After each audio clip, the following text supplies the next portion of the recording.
Good afternoon, my turtle ducks. Just in time for tea. Please help yourself. I've got sugar and honey and cream or lemon, and we've got jam and butter for the tea cookies. Let's get started with the basics of being a good guest.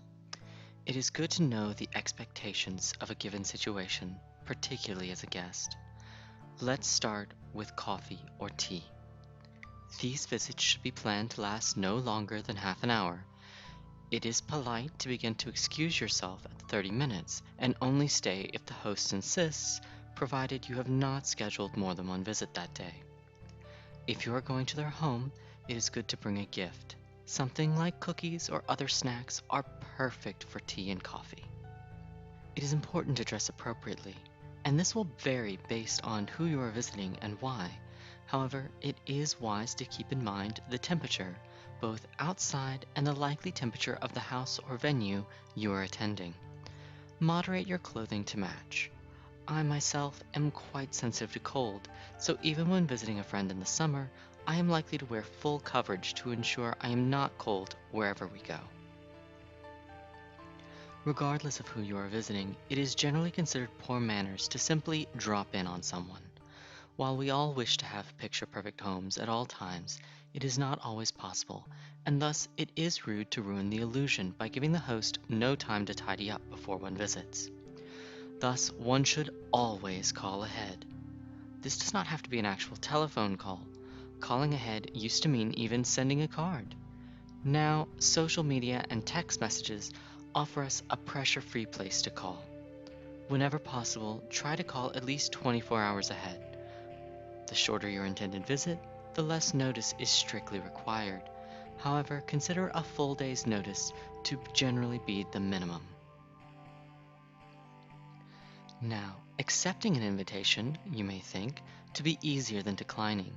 However, schedules being what they are, this may not actually be the case. If you are invited somewhere and the time or date does not work for your schedule, and you do in fact wish to go, try to offer one or two alternate dates or times that would work for you. Finally, be sure not to double book yourself. If you're meant to visit two different locations at once, you could find yourself in a bit of hot water. What about being a dinner guest? Dinners can vary wildly in formality. However, such formality should always be conveyed on the invitation. For casual dinners, it is polite to ask the host if they would like anything brought: ice, cups, dessert, etc. For more formal dinners, it is usually understood that the host will be providing everything, and the only thing a guest need bring is good conversation, appropriate dress, and polite behavior. If it is your first time coming to someone's house, as dinner parties are often common housewarming parties, it is customary to bring a small gift. Flowers, potted plants, and wine are all common gifts. If your intended recipient is dry, you could also bring a sparkling juice or cider instead. If you are bringing a dish to a potluck-style dinner, consider making an allergen card or an ingredients list that other guests can use to determine if the food is safe for them to consume. While most dinner parties are fairly casual, you may attend some which are exceptionally formal, right down to seating arrangements. Regardless of formality, ends of the tables should be left for your hosts and/or hostess. As a guest, it is important that you do not overstay your host or hostess's time frame.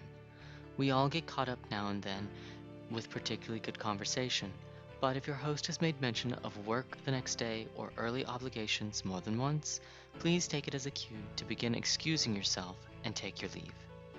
Guests who overstay their welcome are not likely to be invited back regularly. Well, that's it for the basics on being a guest on short visits. Next we'll talk about staying overnight and longer. Until then, be kind, my turtle ducks, to others and to yourselves.